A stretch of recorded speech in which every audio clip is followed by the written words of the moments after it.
जय हिंद दोस्तों। तो आज वीडियो में આપણે ધોરણ 11 બાયોલોજી એટલે કે જીવ વિજ્ઞાન વિષયની જાન્યુઆરી 2026 ની 50 ગુણની દ્વિતીય પરીક્ષાનું સંપૂર્ણ પેપર સોલ્યુશન જોવાના છીએ। માટે વિડિયો પૂરો જોજો, વિડિયોને લાઈક કરજો, તમારા બધા મિત્રો સાથે શેર કરજો। તો ચાલો શરૂ કરીએ આજનો વિડિયો। દોસ્તો ધોરણ 11 બાયોલોજી એટલે કે જીવ વિજ્ઞાન વિષયની જાન્યુઆરી 2026 ની 50 ગુણની દ્વિતીય પરીક્ષાનું સંપૂર્ણ પેપર સોલ્યુશન પીડીએફ ફોર્મેટમાં ડાઉનલોડ કરવા માટેની લિંક આ વિડિયોના ડિસ્ક્રિપ્શનમાં આપેલી છે। તેના પર ક્લિક કરીને તમે क्वेश्चन पेपर नी અને તેના સંપૂર્ણ પેપર સોલ્યુશન ની એમ બંને પીડીએફ ને સૌથી પહેલા ડાઉનલોડ કરી શકો છો।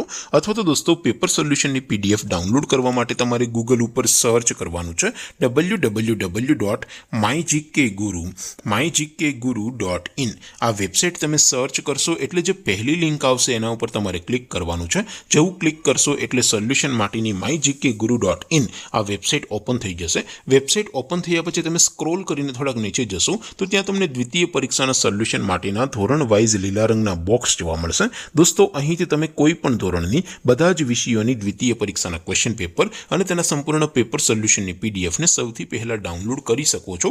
જેમ કે દોસ્તો અત્યારે હું ધોરણ 11 માટે STD 11 વાળા ત્રીજા બોક્સ ઉપર ક્લિક કરીશ। જેવું ક્લિક કરશો એટલે નવું પેજ ઓપન થશે।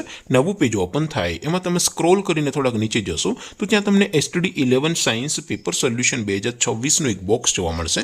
જેમાં દોસ્તો નીચે લખેલું છે STD 11 બાયોલોજી પેપર। તેની સામે ડાઉનલોડ બટન છે તો એ ડાઉનલોડ ઉપર ક્લિક કરશો તો ધોરણ 11 બાયોલોજી વિષયની દ્વિતીય પરીક્ષાનું ક્વેશ્ચન પેપર પીડીએફ ફોર્મેટમાં ડાઉનલોડ થઈ જશે। તેની નીચે લખેલું છે STD 11 બાયોલોજી સોલ્યુશન। તેની સામે પણ ડાઉનલોડ બટન છે તો એ ડાઉનલોડ ઉપર ક્લિક કરશો તો ધોરણ 11 બાયોલોજી વિષયની દ્વિતીય પરીક્ષાનું સંપૂર્ણ પેપર સોલ્યુશન પીડીએફ ફોર્મેટમાં ડાઉનલોડ થઈ જશે। તો દોસ્તો આવી રીતે તમે ધોરણ 11 ના બધા વિષયોની દ્વિતીય પરીક્ષાના ક્વેશ્ચન પેપર અને તેના સંપૂર્ણ પેપર સોલ્યુશનની પીડીએફ ને www.mygkguru.in આ વેબસાઇટ પરથી ડાઉનલોડ કરી શકો છો। તેમ છતાં કોઈ ક્વેરી હોય, કોઈ પ્રશ્ન ન સમજાતો હોય તો નીચે કોમેન્ટ કરીને પૂછી શકો છો। અધરવાઇઝ આપણે નવા વિડીયોમાં મળીશું, ત્યાં સુધી રજા આપો। આવજો દોસ્તો। જય હિન્દ, વંદે માતરમ।